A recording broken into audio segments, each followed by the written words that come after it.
Талантливый сын Садыра Джапарова набирается опыта, будучи учредителем банка. Город Осман построит элит-хаус, света в домах кыргызстанцев будет еще меньше. В эфире Тандыр Медиа. Спасибо, что включили этот выпуск. Садыр Джапаров заявил, что его сын Нурдоулет, ставший соучредителем частного банка «Берекет», таким образом набирается опыта.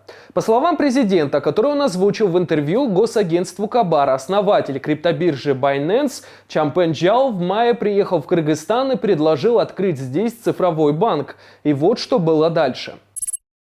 Я попросил Марата Султанова, как бывшего банкира, заняться организационными вопросами, а Чампен Джао и Марат Абдразакович предложили включить в число основателей Нурдоулета. Долго думал, и поскольку это частный проект, решил не возражать. Пусть учится и набирается опыта. Лучше так, чем вмешиваться в госдела. Чампен Джао не посещает страны просто так. Во-первых, у нас дружеские отношения. Во-вторых, он видит, что в Кыргызстане есть развитие, идет серьезная борьба с коррупцией, нет криминала. Поэтому и выбрал нашу страну.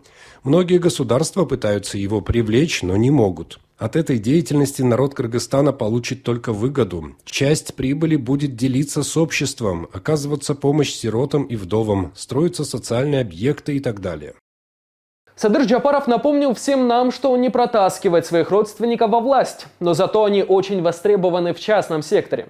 Мы, например, хорошо помним историю брата президента Сабыра Джапарова, который летал в Турцию несколько лет назад и осматривал цеха по переработке золота. По крайней мере, такую версию озвучил глава республики после появления в социальных сетях нашумевшей фотографии, на которой Сабыр Джапаров держит слиток золота. В том же интервью Кабару президент Кыргызстана пообещал к концу президентского срока рассказать, сколько иностранных инвестиций привлекли члены его семьи. Нам вовсе нечего скрывать от людей. Во-первых, я у власти уже более 5 лет. За все это время я не вовлекал в государственные дела ни свою семью, ни детей, ни даже братьев. Считаю, что от одной семьи достаточно одного политика. Всегда говорю им: занимайтесь бизнесом, открывайте производство, привлекайте инвесторов в страну. Слава богу, они меня услышали и не вмешиваются в государственные дела. Народ это видит, и в дальнейшем они не будут вмешиваться. Они не стремятся стать министрами или депутатами. Могли бы пойти на выборы, ведь депутатов выбирает народ, но не идут. Все занимаются личным бизнесом и привозят инвесторов из-за рубежа.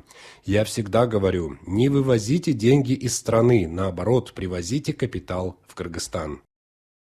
У вас не бывает, вот вы приходите куда-то в первый раз, а вам кажется, что вы здесь уже были, и все вам вроде знакомы: предметы, запахи, звуки.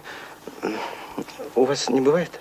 Судя по тому, что пишут в социальных сетях, многие испытывают то самое чувство, обозначаемое французским словом «дежавю». Ну а теперь поговорим о свете. Национальные электрические сети Кыргызстана ввели временные ограничения на потребление электроэнергии в часы пик. Утром с 7 до 9 и вечером с 6 до 9. Вот что пишут в организации.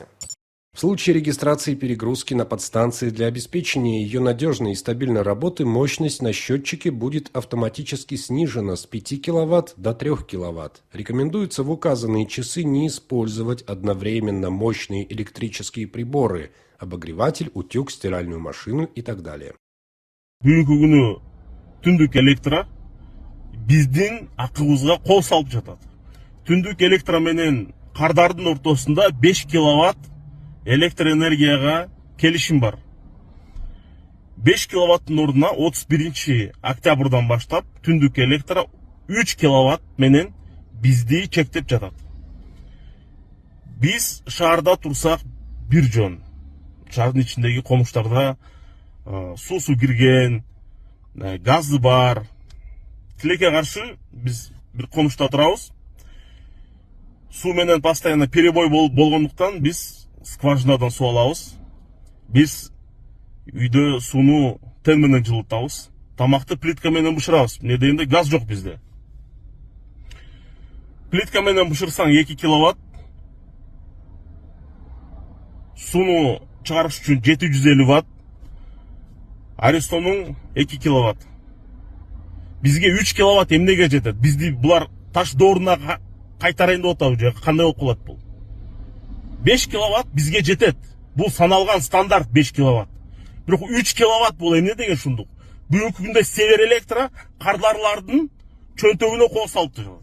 Биз менен болгон келишимди бузуп жатат бир тараптуу. Биз келишим түзөбүз. Бизге 5 киловатт свет берилип туруш керек мыйзам боюнча. Урматтуу Камчыбек Кыдыршаевич, министр энергетикасын текшергиле. Север Электронун начальнигин текшергиле. Ошондой эле жанагы крипто майнинг фермаларды текшергиле. Бизге элдин акысы биринчи орунда турабы же ошол бизнес биринчи орунда турабы? Тез арада текшербесеңер абдан кооптуу маселе бул.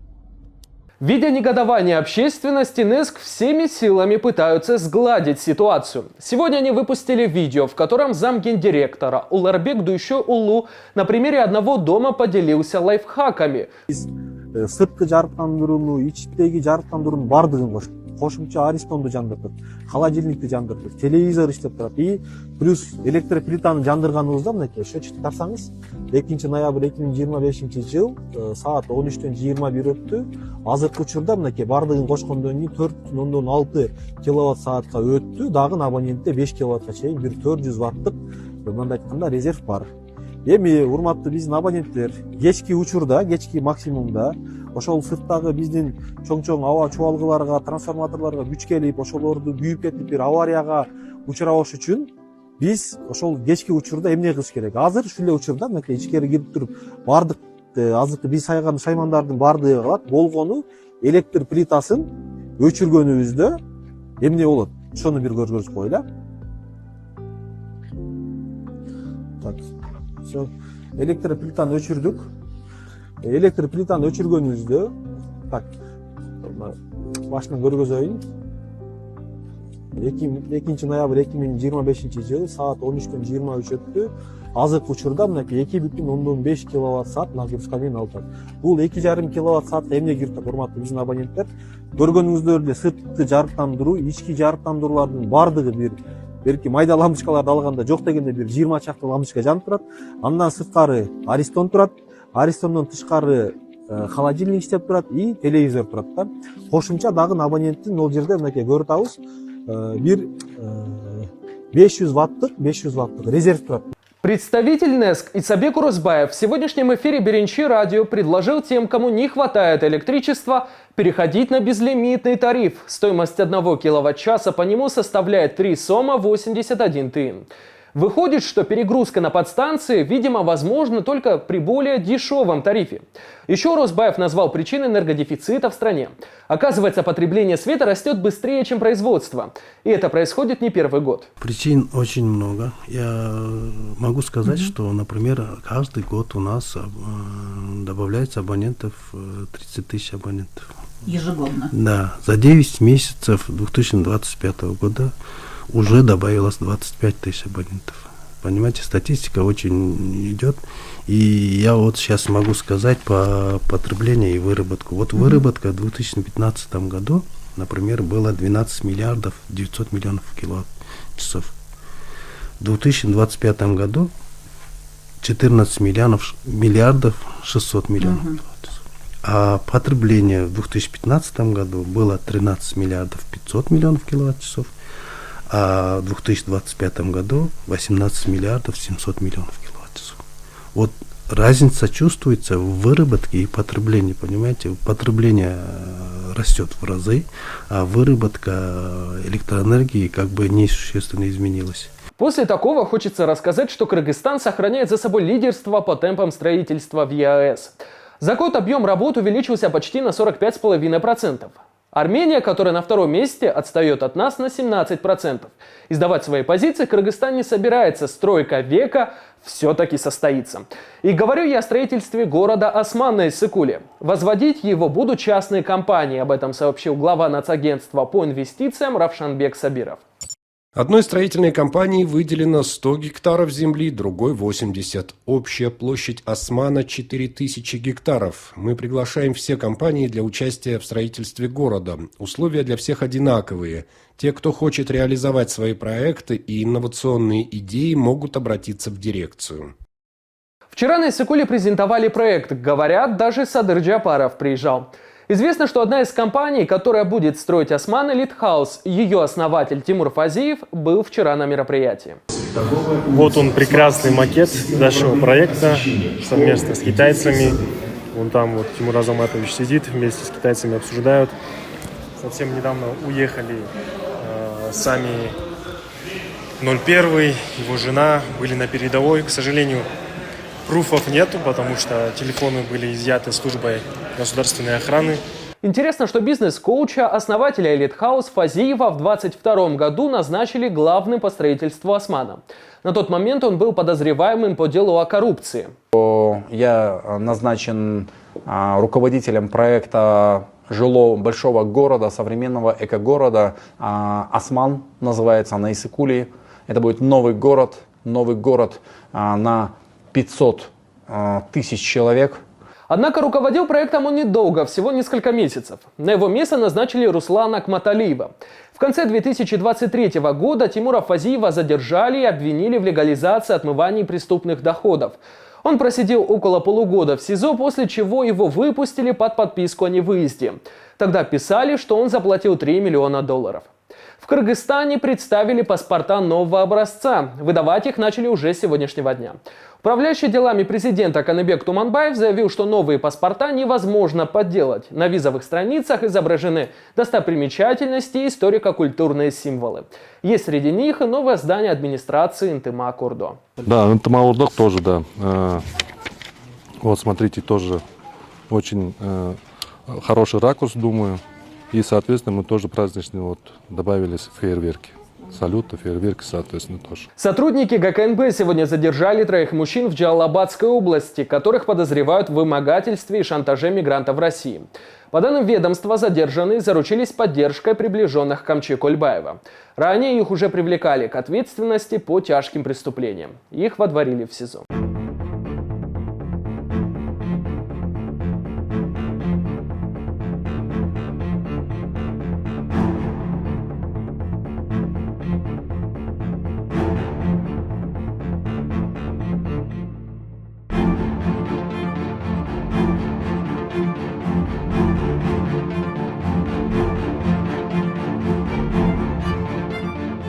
Из-за фото с Камчи Кульбаевым ЦИК отказала в регистрации кандидатом в Джогурку-Кенеш Ильясу Амангазиеву, который до 2018 года работал в ГКНБ.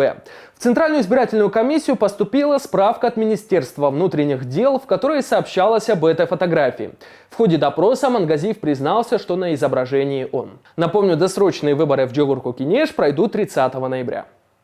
В следующем году все частные автошколы собираются закрыть. Об этом заявил сегодня управляющий делами президента Каныбек Туманбаев. По его словам, уже с января следующего года власти хотят отменить использование бессрочных водительских удостоверений и ввести 10-летние права. Вместо них откроются государственные. Граждане, которые хотят получить водительские права, будут сдавать экзамены каждое время года. Они должны будут уметь хотя бы самостоятельно менять колеса. Нововведение планируется ввести с 2026 года. Еще вождению начнут обучать 11-классников. Учебная программа для них будет рассчитана на 14 месяцев. Спасибо, что досмотрели этот выпуск до конца. Если вы хотите поддержать нас материально, то сделать это можно на платформе Patreon. QR-код на экране, ссылка есть в описании. Хорошей вам недели, всего хорошего!